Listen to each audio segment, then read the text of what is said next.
wanted to quickly show you guys how I turn this ultimate coverage leotard pattern for sale on my Etsy page into this with a couple simple modifications.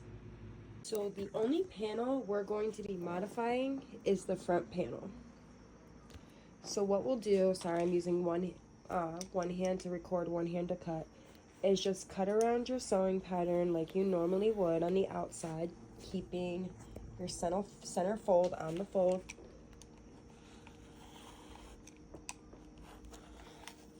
Like so. So we should be left with this. The next thing I do is, I know this is where my shoulder is, so I want to just put a neckline in there just for a reference point. Like that. Let me get that piece off. Like that. So the next thing we're going to do is freehand our cuts. Now the first thing that I cut is, imagine a V-neck. So I use my armpit point as a reference, and I usually put a can there because I want to make sure that I don't cut where our breast would be shown. So I just do like a V, just like that there. And then using my hip corner as another reference, I'm going to put that there. If we go below that hip corner, it's going to sit too low. So I always, right at that corner is where I start placing my circle. Then you should be left with something like this. Once you open the leotard up, it will look like this. And what I do is I cut my binding, which will be 1.5 inches wide. And I'll do that right now and show you what that's gonna look like. So when I'm cutting my binding strips, they're always 1.5 inches, salvage edge folded to salvage edge, and then cut across. So now that I have my back and front together with the sleeves on, I'm going to go ahead and finish her up, and I'm going to show you guys how I do this with my binding straps. The first thing I'm going to do is from this point up and around to this point, and then we will do the circle. So the first thing I'm going to do is I'm going to take my 1.5 inch binding strip, and I'm going to fold it in half the long way, like this. I'm going to put that under my presser foot, get a couple stitches in there. And like I said, we're going to go up and around the neck. So I'm going to attach it to this point and go up and around. And you want to give this some tension, just like you would if it was elastic.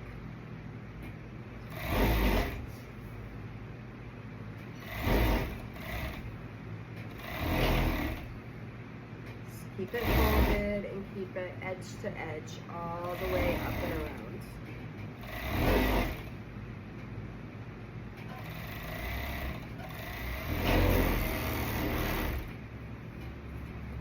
And then that part is done. So next we have to do the middle section where the belly is. So now we're gonna just add the binding strip to the belly. The only thing different about this than the top is we're gonna start with a tail and end with a tail. And what I mean by tail are pieces that are gonna hang off that are gonna be used to tie. So they don't have to be super long, but you know, you don't want to make them too long starting off and then not have enough tail to end with. So I always guesstimate. I don't really know measurements for these, so I would say that's about good. That's a good length. So then I'm just going to start at my tip where I put the binding. Just like we did up and around the neck, we're going to do the belly area.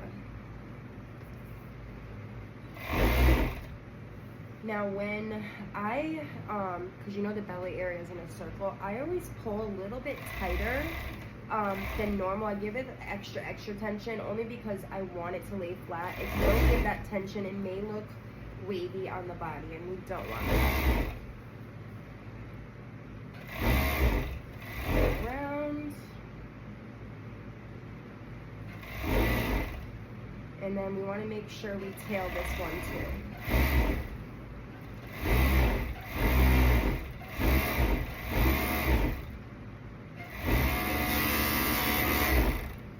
And then once you do that, you're all done. So let me put her on the mannequin and show you what we got.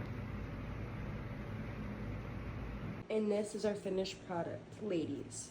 all from that one pattern, the Ultimate Coverage Leo. We made this.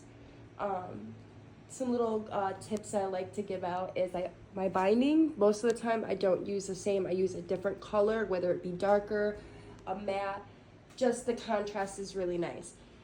And as you can see, by using the hip point and the armpit point, we have enough coverage. Those are what you do. Those are the points you're going to use for reference.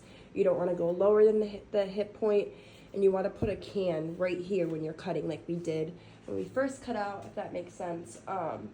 Sorry, I'm sick and I'm just like powering through this, but I just wanted to show you guys how easy it is to manipulate a pattern and turn it into something completely different than what it originally was.